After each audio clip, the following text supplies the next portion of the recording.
dapat ang hulihan sa mga kolorom na jeep?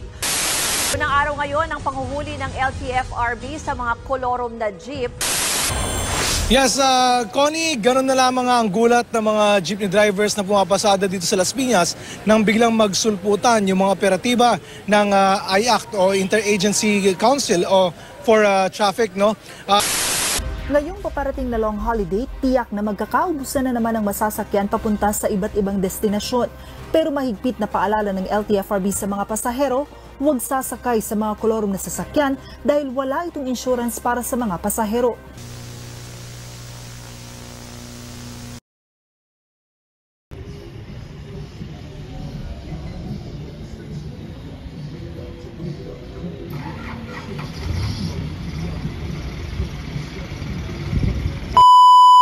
Magandang araw sa inyong lahat. Ako nga po pala si Daniel Vincea.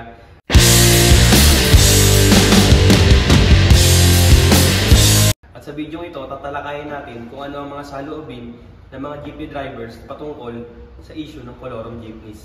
Pero teka. Ano nga ba ang kolorom? Tara talakayin natin. At syempre kung nagtataka kayo, oo, ako to si Sherwin, yung mismong leader ng grupo na to. Base sa aming pagsusuri galing sa LTO, kolorom violations, generally referred to as kolorom, refers to unregistered or unauthorized vehicles.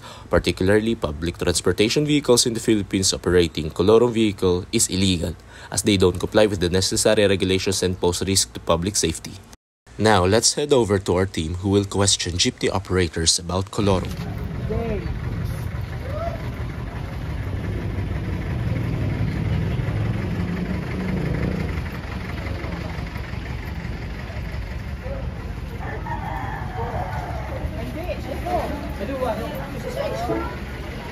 Ganun po. Ganun po.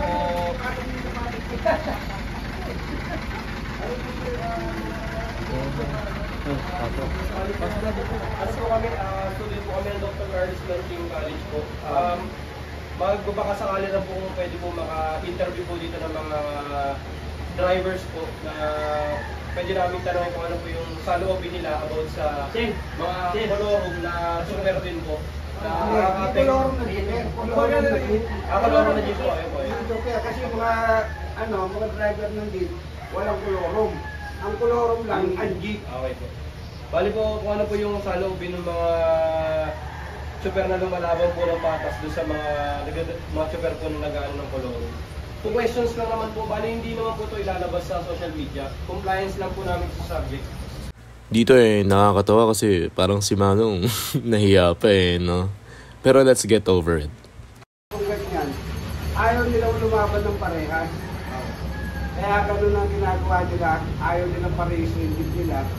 Ayaw nilang lumaban sa modernization. Ayaw nila magpa-consolidate.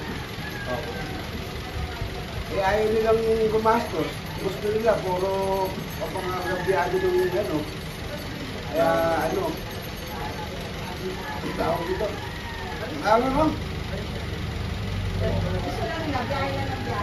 Gusto lang biyahe sila ng biyahe. May sistema po yan dito po pagka... Marami rito. Lalo na biyahe doon sa amin, wala. Dito kasi sa biyahe namin, halos naman lahat yan. Meron. Kaya nga kami may mga register jeep eh. Ayan, sampulan nyo. Sample daw. Oo. Malbanagan mo. Bayad yan ang mga tax. Mga tax namin yan. Yan ang mga pinagbayaran. Yung mga kolorom na jeep, tingnan mo, wala silang mapakitang ganyan. Wala silang ganyan. Hindi sila nagbabayad ng tax. Yan sila. Yan, bayad yung mga tax niyan.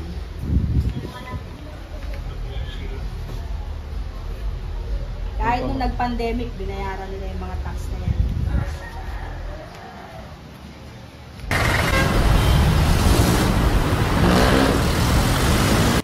In the early beginnings, 1950s to 60s, in post-war Manila, public transportation was scarce. Resourceful entrepreneurs responded by converting U.S. military jeep into vibrant passenger dubbed kolorom, a mix of color and esfeta, Filipino for courier. And now, here are the samples of it.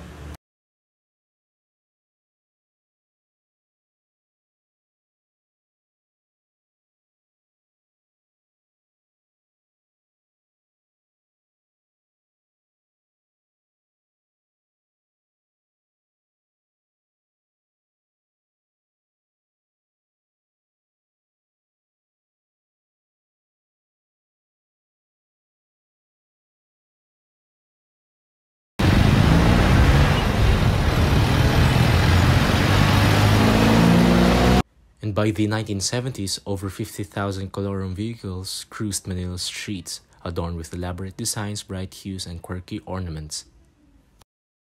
At dito natin makikita mga sanhi o listahan na kapag tayo ay tumatangkilik ng mga pampublikong sasakyan na tumatakbo sa colorum.